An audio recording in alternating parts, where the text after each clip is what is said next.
नित्यं गुरुर्शङ्कररूपिण यमाश्रितो हि वक्रोऽपि चन्द्रो सर्वत्र वन्दते। एकं नित्यं विमलयचलं सर्वदिशाक्षिभूतं भावातीतं त्रिगुणरहितं सद्गुरुतं नमामि। बंदो गुरुपद कंज कृपा सिंधु नररूप हरि। बंदो गुरुपद कंज कृपा सिंधु नररूप हरि। मामो तम तम जासु वचन रवि करनि कर। सतगुरु की महिमा अनंत अनंत किया उपकार। लोचन अनंत उघाड़िया तो अनंत दिखावन हाँ। ध्यान मूलम गुरु मूर्ति तो पूजा मूलम गुरु पादुका। मंत्र मूलम गुरु वाक्यम मोक्ष मूलम गुरु कृपा। गुरुर ब्रह्मा गुरुर विष्णु गुरुर्देवो महेश्वर।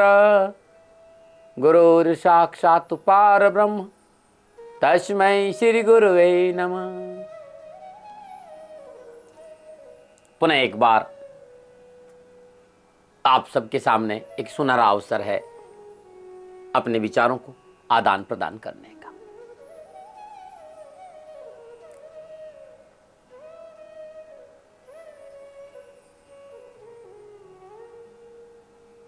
मेरे लिए जीवन का सबसे सुनहरा अवसर होता है जब मैं इस कार्य में लगा रहता हूं, जब मुझे मौका मिलता है परमपिता परमात्मा की कृपा से उस आनंद का संदेश सुनाने का। आप सभी लोगों को आज इस प्रोग्राम में आने के लिए बहुत बहुत धन्यवाद। और इसके साथ ही आज जिस विषय को छेड़ना चाहता हूं वो विषय आपके लिए भी उतना महत्वपूर्ण जितना मेरे लिए, और मेरे लिए उतना ही महत्वपूर्ण जितना आपके लिए। हम दोनों के लिए विषय बहुत ही महत्वपूर्ण विषय है और ये मेरे जीवन का अनुभव है जो मैं आपको कहने आया हूं। क्या खोया है और क्या पाया है इस जिंदगी में। क्या खोया हमने और क्या पाया इस जिंदगी में, इस विषय पर आज कुछ आप लोगों से कहना चाहता हूं। एक बात और कहना चाहता हूं, ये मेरे विचार नहीं, ये शब्द नहीं है, मेरी संपूर्ण अनुभूति का सार है।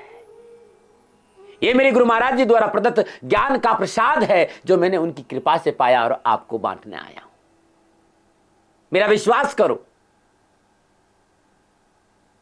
मेरे कहे हुए इन शब्दों को हृदय के आसपास आने दोगे तो जीवन की धारा बदल जाएगी। क्या खोया है और क्या पाया है इस जिंदगी में।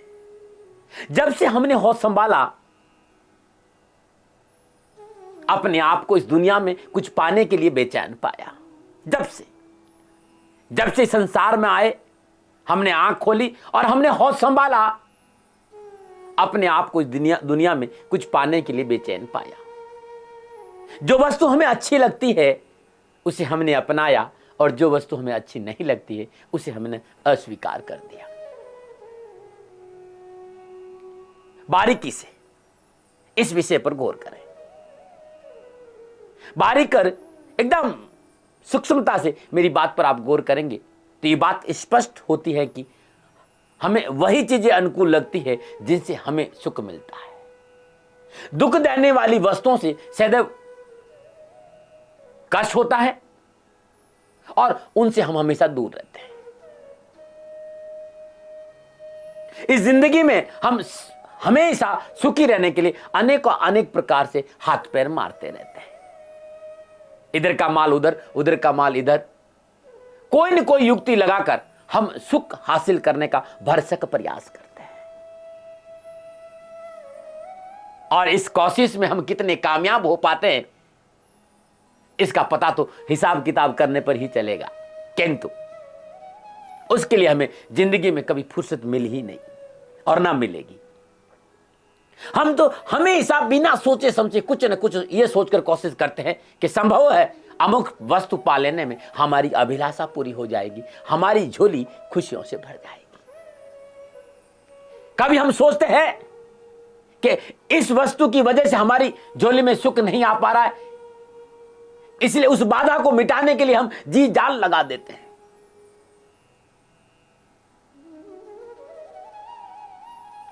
जो तत्व हमारे जीवन में सुख में बाधा पहुंचाते हैं, उन तत्वों का विनाश करने के लिए कोई भी कोर कसर हम नहीं छोड़ते हैं, और सुख में बाधा तत्व हमारे लिए दुश्मन बन जाते हैं। और उन बाधा तत्वों को से लड़ने के लिए हम तरह तरह के अस्त्र शस्त्र अनादिकाल से बनाते आ रहे हैं। आज से नहीं, अनादिकाल से, कि हमारे जीवन में कोई बाधा नहीं रहे। अब तो वैज्ञानिक प्रगति है, और वैज्ञानिक प्रगति की बदौलत हम न्यूक्लियर बम भी बना चुके हैं। और लोगों की एक ऐसी सोच बन चुकी है कि चाहे जिस किसी वजह से हमारे सुख में बाधा आती हो, उसे विनष्ट कर देना चाहिए, उसे समाप्त कर देना चाहिए। और मानो कि दुश्मनों का विनाश करने से हमें सुख हासिल हो जाएगा। इस प्रकार की सोच अनादिकाल से मनुष्य के मस्तिष्क पर अपना कब्जा जमाया हुआ है, और इस प्रवृत्ति में अब भी कोई अंतर नहीं आया। आज भी वही सोच है जो अनादिकाल से हमारे मनुष्य के, या जो हमारे लोग थे, जो हमारे पूर्वज थे, उनके दिमाग में भी यही था कि दुश्मन नहीं रहना चाहिए, और आज भी हमारे दिमाग में प्रवृत्ति है कि दुश्मन नहीं रहना चाहिए। फर्क इतना है, पहले हम पत्थर के औजार से लड़ते थे, आज हमारे हाथों में एटम बम है। आज जमीन पर हजारों एटम बम, आज इस जमीन पर हजारों एटम बम और हजारों न्यूक्लियर बम तैयार है। यह आश्चर्य की बात है, एक अचंभे की बात है कि आज की विध्वंसक परमाणु हथियारों की विध्वंस क्षमता 50-60 हजार हाइड्रोजन बमों के बराबर हो गई है, जो जरूरत से बहुत ज्यादा है। इस दुनिया में जितने अरब लोग हैं, इतने आदमियों की मारने के लिए हमने 7 गुनी से भी अधिक तैयारी कर रखी। आज जो हमारे पास विध्वंसक बम है, वे लगभग 3 या 4 अरब प्राणियों के विनाश के लिए है, काफी है। इन बमों से न सिर्फ मनुष्य का विनाश होगा, बल्कि अरबों खरबों जीव जंतुओं, यहां तक कि वनस्पतियों का पनपना भी मुश्किल हो जाएगा। इतनी तैयारी के बावजूद भी आश्चर्य है कि अब भी हम ताबड़तोड़ परमाणु बमों की संख्या में इजाफा करने की होड़ में लगे हुए हैं। हमने संपूर्ण मनुष्य जाति का सफाया करने का इंतजाम कर लिया। अब तक एक आदमी एक बार मर जाता, लेकिन जो हमने तैयारी की है, हमने 7 बार मारने का इंतजाम कर लिया। इतने हमारे पास परमाणु बम है।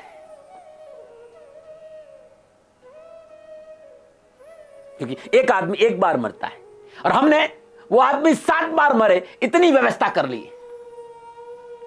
लेकिन शायद बच नहीं जाए, इसलिए हम दोबारा मार सके, और फिर भी बच जाए तो 7 बार मारने का इंतजाम कर रखे हैं। 50,000 हाइड्रोजन बमों की क्षमता से अधिक बम हमारे पास होंगे, और इन बमों की क्षमता पूरी करने के लिए, इन बमों का उपयोग करने के लिए पृथ्वी भी छोटी पड़ जाएगी। इसे मिटाने के लिए अब तक के बम बहुत ज्यादा है।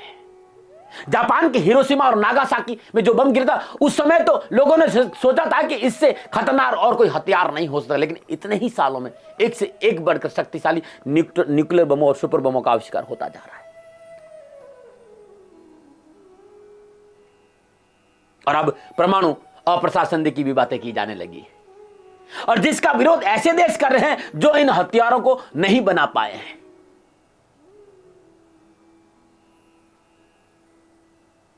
इसलिए भी अपने यहां भी ऐसे विध्वंसक हथियार अपने देश की सुरक्षा के नाम पर बनाने के लिए भी बेताब है, लेकिन विरोध भी कर रहे हैं।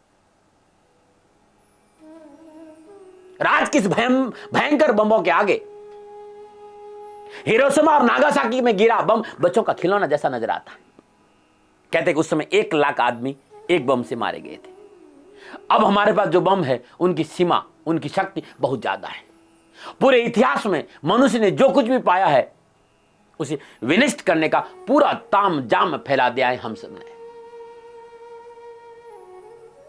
और लगता है कि मनुष्य में और कुछ नहीं, केवल विनाश और मृत्यु की इतनी तीव्र आकांक्षा अर्जित की कि यह देखकर शक होता है कि आदमी का मस्तिष्क ठीक है। कई बार मन में भ्रम पैदा होता कि ये आदमी का दिमाग, ये डिबरिया ठीक है, क्योंकि आज का मनुष्य जो कुछ कर रहा है ऐसा तो कोई पागल ही कर सकता है।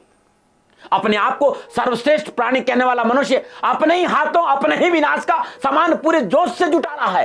ये कहां का सत्य है, ये कहां का न्याय है? और ये सब देखकर कहा नहीं जा सकता कि उसका दिमाग ठीक है। मुझे तो लगता है कि मस्तिष्क में कहीं ना कहीं विकृति का शिकार मनुष्य हो गया है।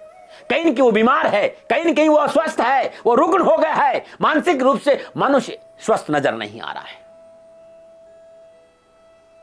क्योंकि मानसिक रूप से स्वस्थ मनुष्य जीना चाहता है, कोई पागल ही मरना चाहता है। और जहां तक मेरा शोध है और मेरी खोज है, किसी स्वस्थ मनुष्य की नैसर्गिक प्रवृत्ति मरने की हो ही नहीं सकती।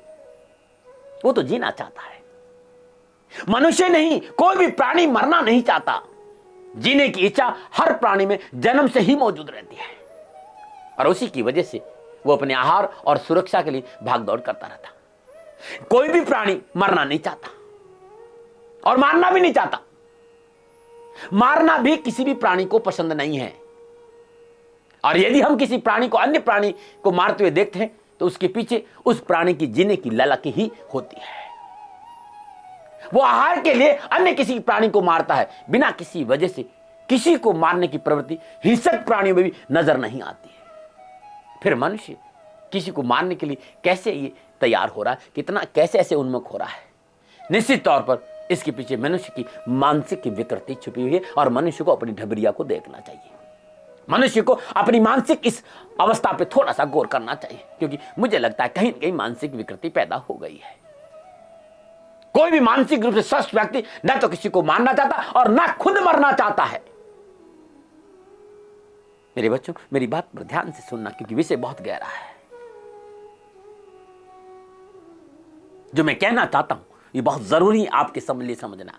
आज जिस प्रकार मनुष्य के अंदर मरने और मारने की आकांक्षा बढ़ गई, उसे देखते निश्चित रूप से यह कहा जा सकता है कि आज के मनुष्य का मस्तिष्क कहीं न कहीं विकृत हो गया। और इस बात पर विशेष गौर करने की जरूरत है, ध्यान देने की जरूरत। जब मरने की आकांक्षा बहुत प्रबल हो या मारने की आकांक्षा बहुत प्रबल हो, उसका एक ही अर्थ होता है कि हमारा मन कहीं न कहीं बीमार हो गया है। जब ये अवस्था हमारी आ जाए, या तो हम खुद मरना चाहते हैं, हम किसी को मारना चाहते हैं, इन दोनों अवस्था में एक चीज होती है, और वो है निश्चित रूप से हम मनोरोग की गिरफ्त में आ गए हैं। हमारा मन बीमार हो गया है। कोई मनोरोग हमको पकड़े हुए हैं। हमारे जीने में आनंद की कमी हो गई है। हमें किसी को मारने और मिटाने में मजा आने लगा है। हमारे अंदर आत्मघाती प्रवृत्ति में बढ़ोतरी हो गई है। आज की वैज्ञानिक प्रवृत्ति ने हमें वैसे विध्वंसक संसाधनों से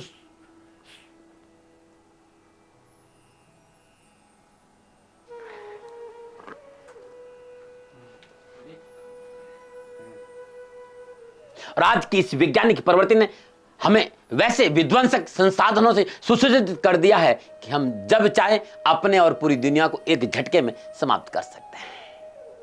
और इस प्रकार मानसिक विकृतियों का विध्वंसक दृश्य हम पिछले 2 विश्व युद्धों में देख चुके हैं। जो पिछले 2 विश्व युद्ध हुए हैं उनमें हम देख चुके हैं। आज भी अनेकों देशों के बीच में भयंकर युद्ध जारी है, भयंकर टकराव जारी है। आपने कुछ समय पहले इराक और अफगानिस्तान जो कुछ हुआ, उसे भूलने में काफी वक्त लगेगा। यह हमारी इन वैज्ञानिक प्रगति की देन है।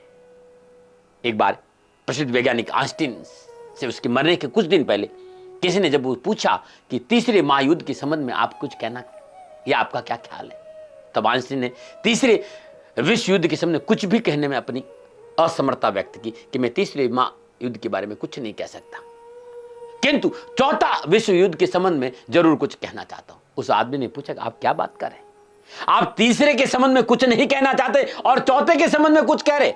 तब आइंस्टीन ने कहा कि चौथे के संबंध में एक बात निश्चित रूप से कही जा सकती कि चौथा विश्व युद्ध कभी नहीं होगा, क्योंकि तीसरे विश्व युद्ध के बाद किसी की बचने की कोई उम्मीद ही नहीं है। इतना विध्वंसक सामान हमने इकट्ठा कर लिया है। आज हम वैज्ञानिक प्रगति की बदौलत जो मनुष्य को मृत्यु के कागार पर खींच लाए हैं, इसके पीछे एक कारण छिपा है, और यह है मानसिक विकृति मनुष्य की। और मनुष्य के भीतर में जो मानसिक विकृति मनुष्य के मस्तिष्क में केवल इस कारण आई है कि आज मनुष्य जीवन में आनंद के क्षण कम हो गए हैं। मनुष्य का जीवन आज दुख की लंबी कहानी बनकर रह गया है। अगर इतना दुख हो जीवन में तो एक अनिवार्य परिणाम पैदा होगा, दुखी आदमी दूसरे को भी दुख देने के लिए आतुर हो जाता है। और है भी ठीक है, जो हमारे पास रहेगा वही तो हम दूसरों को देंगे। यदि हम दुखी हैं तो हम किसी को दुखी देंगे, इसके अलावा और कुछ उपाय है ही नहीं। इस प्रकार हम सभी दुखी हैं। हमारे चेहरे पर दिखाई पड़ने वाली मुस्कुराहटें यह सिद्ध नहीं करती है कि हम सुखी हैं। ये बनावटी हंसी, ये बनावटी मुस्कुराहटें हैं जिन्हें हम अपने होठों पर मानो चिपका दिया है। और सच्चाई तो यह है कि मनुष्य ने अपनी नैसर्गिक मुस्कान भुला दी है। जो वास्तविक हंसी है, जो स्वाभाविक हंसी है, वो तो भूल ही गया है। और अन्य नकली चीजों को की तरह, जैसे और नकली चीजों को अपने उसने स्वीकार किया, ठीक उसी तरह बनावटी मुस्कुराहट भी उसने खोज ली है। जैसे असली घी की जगह नकली घी ने बड़े पैमाने में अपनी जगह बना ली है। लोग असली घी की जगह नकली घी बड़े पैमाने में प्रयोग में डालने लगे। इसी प्रकार बनावटी मुस्कुराहटों का बाजार इतना गर्म हो गया है कि लोग असली जो स्वाभाविक मुस्कुराहट है उसको भूल गए। हमने नकली मुस्कुराहटों का आविष्कार भीतर के दुखों को छिपाने के लिए किया है, ताकि लोगों को भ्रम रहे कि हम सुखी हैं। लोग इस भ्रम में रहे कि हम सुखी हैं। ऊपर से देखने पर आजकल चारों तरफ हंसी के कहके फूटते हैं, जबकि चारों तरफ दुख का दरिया उफान मार रहा है। सच मानिए और सच पूछिए तो आज की झूठी हंसी के नीचे दुखों का, जो आज की झूठी हंसी है, मुस्कुराहट के नीचे दुख इस प्रकार दफन हो गए कि लोगों को चारों तरफ खुशहाली का मंजर नजर आ, जबकि वास्तविकता ये है नहीं। वास्तविकता ऐसी है नहीं। और इस गंभीर मुद्रा में चिंतन करते हुए यदि हम मनुष्यों को देखें, इन प्रतिमाओं को देखें, तो इस प्रकार की झलक देखने में भी आती है। मेरा विश्वास करो, हम दुखों को दफन करने के तरीके, ऊपरी तरीके अपनाए, भीतर के तरीके नहीं। कहते एक बार भगवान बुद्ध से मिलने एक सम्राट आया और भगवान बुद्ध के चेहरे पर झलकती हुई गंभीरता भरी मुद्रा ने उसे पूछने के लिए बाध्य कर दिया कि कभी आप हंसते भी नहीं है क्या? सम्राट ने भगवान बुद्ध से सवाल किया कि कभी आप हंसते भी नहीं है क्या? सम्राट के सरल भाव से पूछे गए सवाल का जवाब देते भगवान बुद्ध ने कहा, अब भीतर में दुख नहीं रहा तो हंसी की कोई जरूरत ही नहीं है, क्योंकि हंसी दुखों को छिपाने के लिए है। हंसी, ये जो नकली हंसी है, वो भीतर के दुखों को छुपाने के लिए हुआ। हंसते थे ऊपर से ताकि भीतर के दुख भूल जाए, और अब भीतर का दुख रहा ही नहीं, इसलिए अब हंसने की जरूरत नहीं।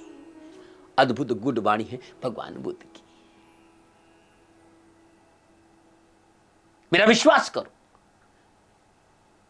इन नकाबों को तोड़ने की आवश्यकता पड़ेगी और हमें देखना पड़ेगा कि क्या खोया है और क्या पाया है इस जिंदगी में। क्या आपको पता है, जैसे जैसे मनुष्य के पास दुख बढ़ा है, मनुष्य के अंदर एक अद्भुत प्रवृत्ति बढ़ी है, और वो है मनोरंजन के साधनों का अधिक प्रयोग करने की। जितना दुख पड़ा है उतने से ज्यादा मनोरंजन के साधनों की खोज हुई है, उन साधनों का आविष्कार हुआ है। और कभी आपने सोचा है कि मनोरंजन के साधन का आविष्कार कोई दुखी मनुष्य ही करता है? क्योंकि सुखी मनुष्य तो इतने सुख में डूबा रहता है, उसे मनोरंजन की साधनों की कोई जरूरत नहीं पड़ती, क्योंकि वो सुखी होता है। और मनोरंजन के साधन की जरूरत मनुष्य को तब पड़ती है जब वो भीतर से सुखी नहीं रह जाता है। वैसी स्थिति में मनुष्य को अपने दुख को भुलाने के लिए अनेकों प्रकार के साधन अपनाता है। वो शराब का सहारा भी लेता है, वो मनोरंजन का सहारा भी लेता है, वो संगीत का सहारा भी लेता है, वो टेप रिकॉर्ड का सहारा, वो टीवी और रेडियो का सहारा भी लेता है।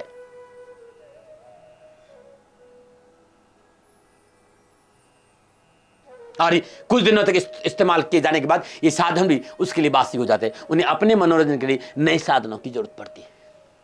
वो कुछ नया साधन ढूंढता है भीतर में सुख पाने के लिए।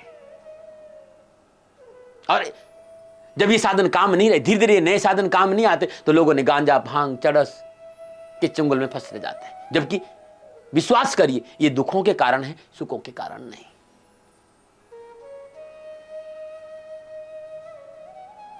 आदमी के पास दुख इतना है कि सब तरह की कोशिश के बाद भी उसे वो मिटा नहीं पाता।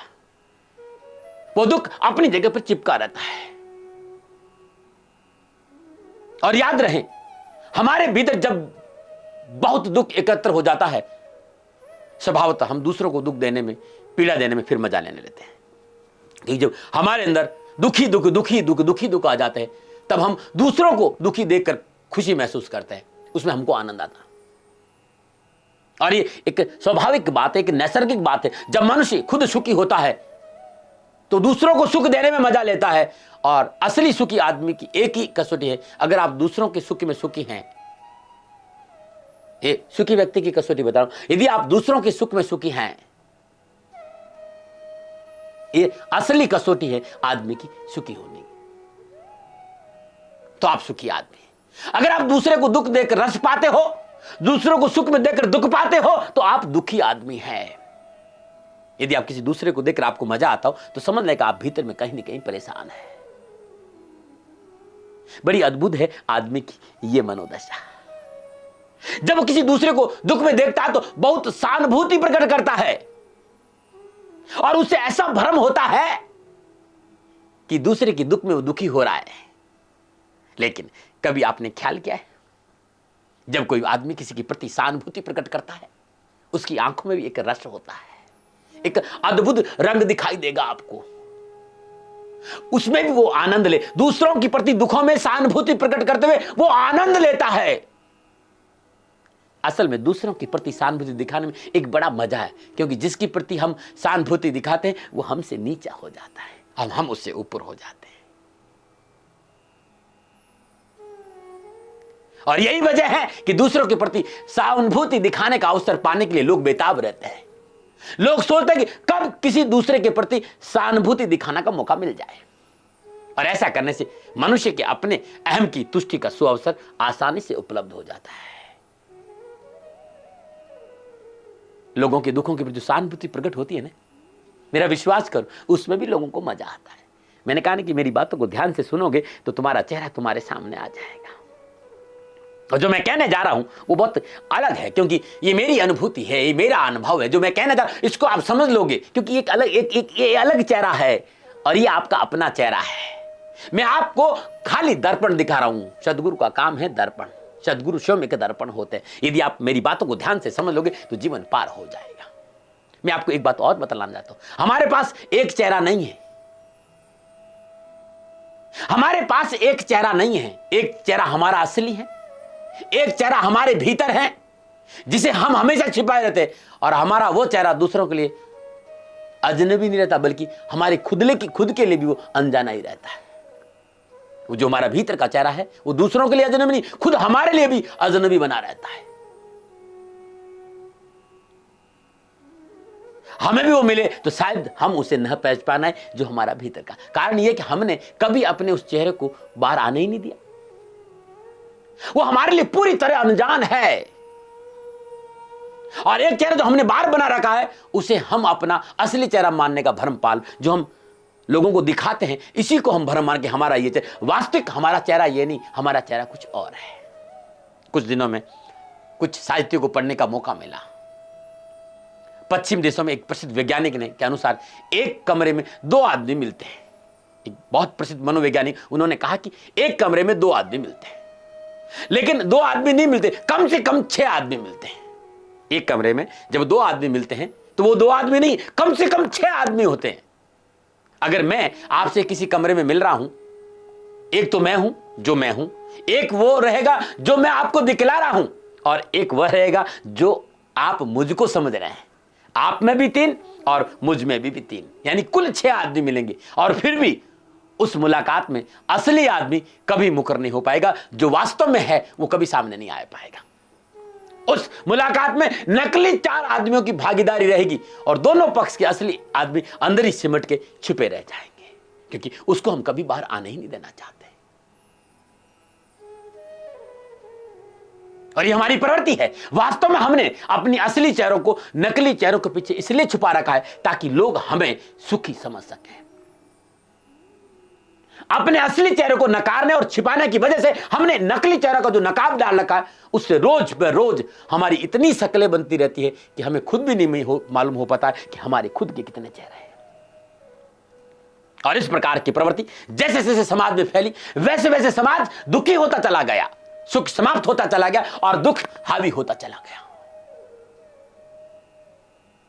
और इस दुखी समाज से सुख पाने की आशा करना ये मूर्खता नहीं तो और क्या है। और ये सब अच्छी तरह समझता है, तब भी ये मूर्खता हम करते हैं। मेरी बात को बड़ी गहराई से समझना, क्योंकि मैं तुम्हें बटरिंग करने नहीं आया हूं। मेरी जीवन का अनुभव तुम्हें समझाना, ये मेरे जीवन का अनुभव है। कि जो भी नकली चेहरे हमने बनाए हैं, उसका उद्देश्य समाज में अपने आप को सुखी दिखाने के लिए है, जो हम है नहीं।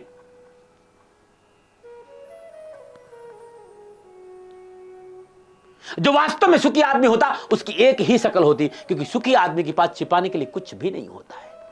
और दुखी आदमी को बहुत नकली चेहरों का निर्माण करना पड़ता, क्योंकि उसे अपना दुख छिपाना है।